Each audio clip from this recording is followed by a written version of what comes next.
Good evening to all of you. Andarki Namaskaram. Today, High Power Committee submitted its report to the Honorable Chief Minister.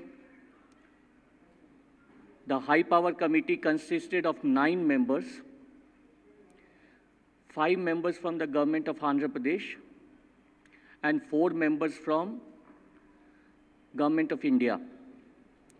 The Government of Andhra Pradesh members were myself, Neerab Prasad, Special Chief Secretary, Environment and Forest, Shri Karikalwalan, Special Chief Secretary, Industries, Vinay Chand, Collector, Visakhapatnam, R.K. Meena, Commissioner of Police, Visakhapatnam, and Vivek Yadav, Member Secretary, Pollution Control Board.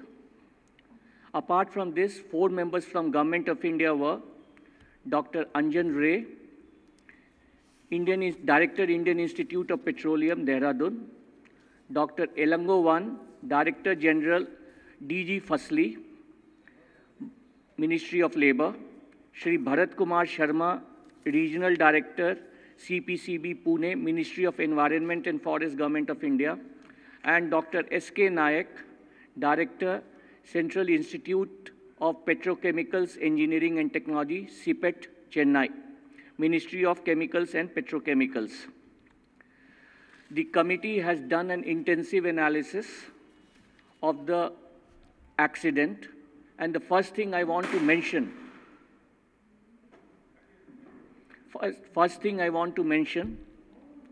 is that commonly in the press, it has been reported as Vizag gas leak.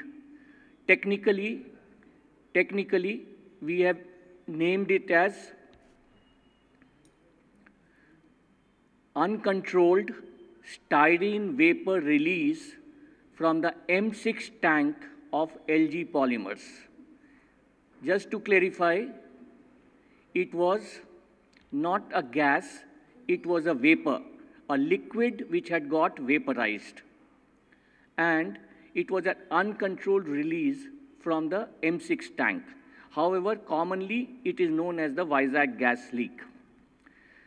The second thing I want to mention about this accident is that under the hazardous chemical rules, this has been classified as a major accident in which 12 people have died and more than 585 people who were hospitalized and treated, a number more evacuated from the place. The committee had intensive discussions, stakeholder consultations, and met with a large number of public and other representatives, NGOs, environmentalists, scientists. We also invited public questions, public views, public comments. We have got 1,250 questions from the public through 250 emails and about 180 phone calls. The Committee for Assistance engaged 3 very senior technical people from Visakhapatnam in view of COVID, that outside travel is difficult. They are Professor V.S.R.K. Prasad, Director, Indian Institute of Petroleum and Energy, Visakhapatnam; Professor K.V. Rao, retired Andhra University Professor, Visakhapatnam; Professor S. Bala Prasad, Professor, Department of Civil and Environmental Engineering, Andhra University, Visakhapatnam. They have assisted us in the committee with the help of all modeling and technical assessment studies for the factory.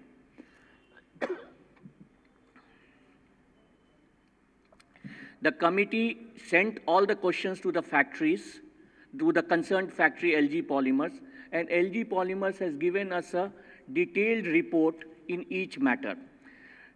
These reports, we will just show you these reports. This is the technical committee report which I just mentioned to you from the Andhra University professors.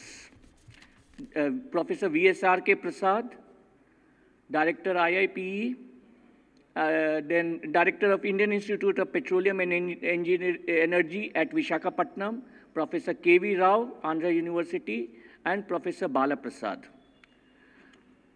The company gave us reply, which we have put it up in 4 volumes. The company LG Polymers gave us replies to various questions, which we have put up in these 4 volumes.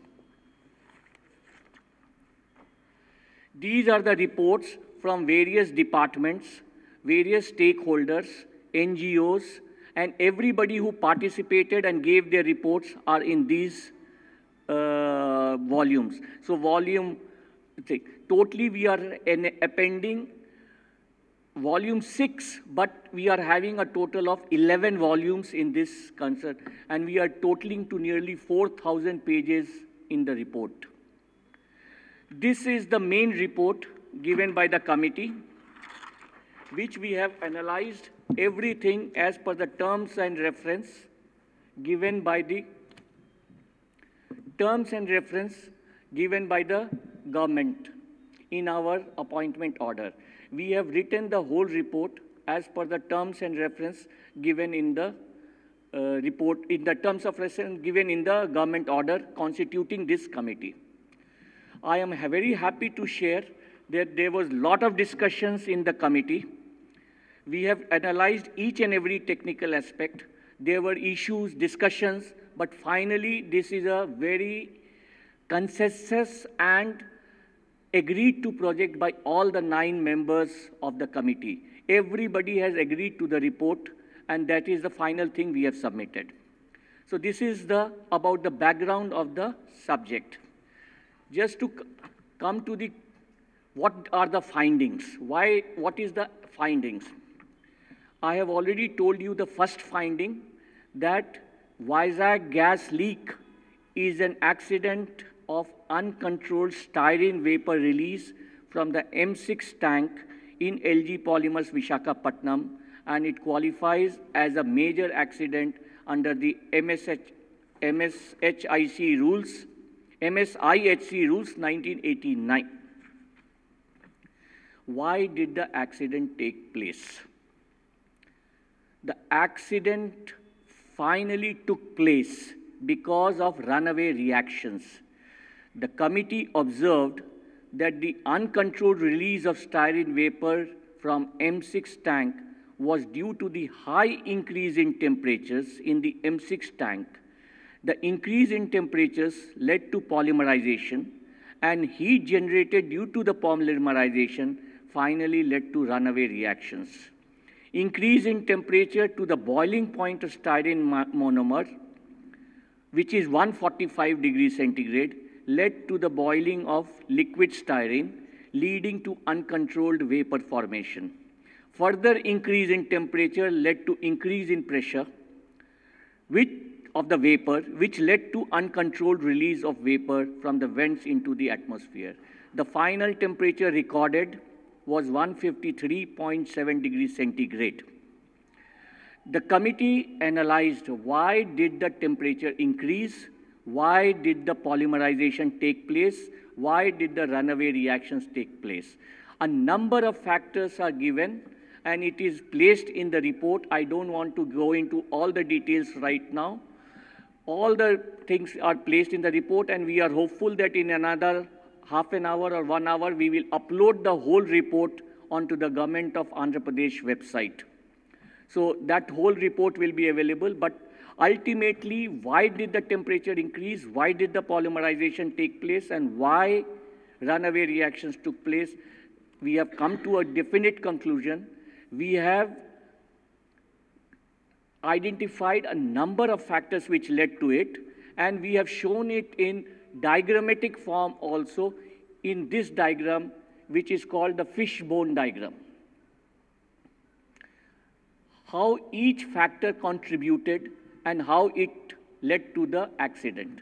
We have also formed the tree bone diagram, which shows how the vapor took off from the top and why all these things happened into various reasons. We have put it in a map. After doing this, we have gone into the just 3 points I want to mention about the emergency response, which are very important. Number one, the company on its own, without informing anybody, had changed the piping system in the M6 tank in the month of December 2019. This is a in fact, we have noted in our report that virtually it sowed the seeds of disaster. The second point I want to mention is that they continued operating in the lockdown period as if the whole company is operating. They did not do measurements. They did not change anything. They totally thought the lockdown period is just like an operating period and did not take any special care, although the collector and the district administration had given them permission for 45 people to be deployed on a shift basis. So the whole lockdown period, no special steps were taken. And number three, which is also very important, that on April 24th, they did the measurement. Nobody came from outside to do the measurement. They did the measurement. And the polymer content was extremely high compared to the normal standards. They did not register this as an early warning. They did not register this as an early warning. If they would have perhaps acted at that time, we may not have had such a major disaster later on. So these three factors I have highlighted as the specific actions which led to a massive accident later on. Apart from this, let me also emphasize there were a lot of other issues about the tank design itself. The tank was very old, more than 50 years old. The temperature measurement probe was only at the bottom of the tank. There was no measurement at the middle or in the upper. The temperature protocol followed was not supported by any scientific literature. They followed 35 degrees centigrade when styrene monomer temperature should be less than 20 degrees centigrade. So there were many other causes, and the fishbone diagram and the root cause tree diagram covers all these aspects, and the whole report discusses with all these issues in great detail. Coming to the emergency response, there was total non-implementation of the emergency plans. There are 36 manual activation points for the siren to be used in the factory. Few activation points are near the gate. However, none of the employees who were on duty at that time thought of putting on the siren. This is a very, very major mistake. At least, even after the accident, if there was a siren, we expect people would have got alerted and taken some preemptive action. Second thing, 2:45, the CCTV camera captured the release of styrene vapor. By the time they started their first reactions, it was 5:15 a.m. They started water sprinklers. They also reported that they started pouring what we call the terminating chemicals or high temperature inhibitors called the NDM and TDM. However, it got exhausted, or they could not put it any further. Either way, they had no TBC stocks and the terminator chemicals were not utilized. The point is that if they would have used these terminating chemicals very intensively in the period when they started from 5 a.m. and any time before 1 p.m. or 2 p.m., the accident could have been stopped or mitigated at that stage. It would not have led to a further escalation. However, that effort was not taken. They did not have the chemicals with them, and They asked for chemicals to be airlifted, and by the time it came, the situation was beyond control. Temperatures had reached 153.7 degrees centigrade by 10 p.m. in the night at the bottom of the tank also. It had already reached in the morning somewhere, and now it had reached the bottom of the tank also. So we find glaring lapses in the emergency response system. The issues have been discussed in detail in the report. The committee also did the short-term impact, the long-term impact, and made a full study. The details are there in the committee report. I would request you to go through. What I want to only state that we have done a modeling study. The modeling study, we have done it, and based on that, we have predicted the red zone, the orange zone, and the yellow zone as per the scientific standards. The red zone is the most affected. The yellow zone, orange zone is little less, and the yellow zone are the least affected, but all of them are affected. We have come to, depending upon the strength of the styrene which was going out of the vents, we expect that about 0.4 kilometers from the factory, 400 meters, falls under red zone. Here, the concentration of styrene crossed 4,000 also. Anything above 700 is dangerous to life, and majority of the deaths are reported in this area. We have plotted the houses also which had the deaths. So 0.4 kilometers approximately I'm giving you depending upon the areas. The orange zone extends to 1 kilometer, and the yellow zone extends to about 2.8 kilometers. And the odor was felt up to 4.5 kilometers. So these are the zoning which we have done, which area is more affected. We have also, the affected area, we have also put it in a GVMC map, which is Greater Vizag Municipal Corporation map.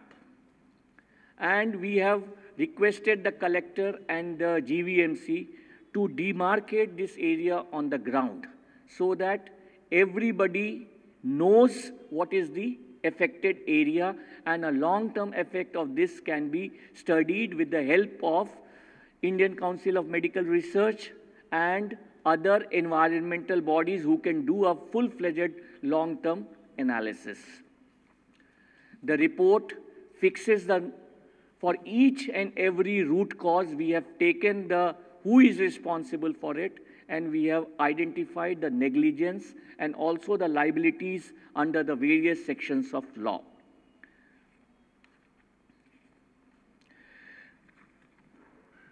This has been done not only for the company, but we have also examined the role of each and every regulator which interacts in this field. Factories Department, Pollution Control Board, Petroleum and Explosive Safety Organization, PESO, Labor Department, Boiler Department, Town Planning Regulations, everything we have examined, and all the department-wise, regulation-wise reports are available in the final report that we have submitted. We have found lot of administrative lapses, lot of administrative gaps. All those issues have been dealt in the report. Finally, we have given suggestions which we have categorized as technical suggestions and administrative suggestions. In the technical suggestions, we have given 3 broad categories of suggestions. The first is that LG polymers dealing with styrene or any other hazardous chemical cannot be located in this area, which is fully a residential area now. Either this industry should become a green or a white category industry, or this processing based on styrene and hazardous chemicals should be shifted to another location away from the habitations. And the industries department should help them in taking this step.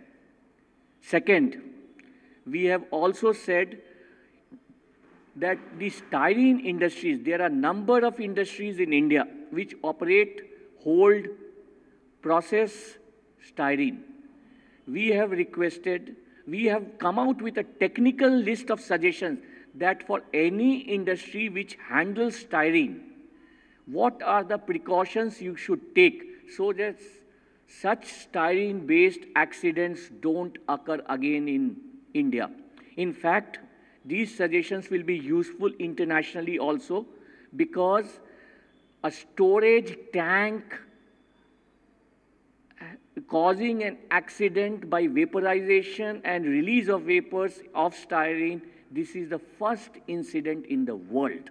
It has never happened. The other incident which has happened is one railway tanker releasing styrene vapor which happened in USA. And nowhere a factory storage tank had released waste. So this is the first accident internationally, and we are hopeful that the suggestions that we have given with the help of all the technical experts will be very helpful internationally for the people. Simultaneously, we have done a hazardous study industry. All the hazardous chemical industries, we have made a study, and we have given a set of recommendations for the hazardous chemical industries, what all the steps they should take. The Honorable Chief Minister has also asked us to do this study for the whole state of Andhra Pradesh, which will be taking up separately about all the hazardous chemical industries in the state of Andhra Pradesh and what is the things that we need to take precautions, the steps so that we don't have similar accidents in Andhra Pradesh. Lastly, we have dealt with the regulatory issues, the administrative issues. What is going wrong? Why are we not able to prevent these accidents again and again? Other day also you saw some accident happened in Visakhapatnam. Then one accident happened in Nandyal. Why are these accidents happening again and again? What is the administrative system of regulation which is going wrong? We did an in-depth analysis about the factory safety regulations. And after a lot of deliberations, this committee has suggested a total revamp of the factory safety regulatory systems in the country and in the state. We have suggested that there should be a factory safety regulator or a factory safety board, both at the central government and the state government. There should be a factory safety regulator, so a board at the center and at the state. The center role will be setting the standards and doing all the things. And the state regulator will be on-field regulator who would do. In addition, the central regulator will have a specialized accident investigation wing. A specialized accident investigation wing which will investigate each and every incident happening in the country. We don't need a special high-power committee for each accident. We should have a technical body to examine and give its report on each and every major accident as defined under the MSHIC rules. On the environment side, also we have found a lot of gap. There is a lot of duplication. There is a pollution control board and there is a state environment impact authority. There is an Environment Protection Act and there is an Air Act. There is a Water Act. We have brought about that without carrying on any legislative changes, how this whole structure can be unified. The monitoring and the implementation of these acts can be made much better by notifications, by implementations, by delegations, and authorizations. These details are contained in the note. We have also dealt on the issue of environment. Environment right now figures in Article 48A of the Constitution. We have dealt with that issue in detail and our recommendation is contained in the report. So this is what I had to submit. Thank you.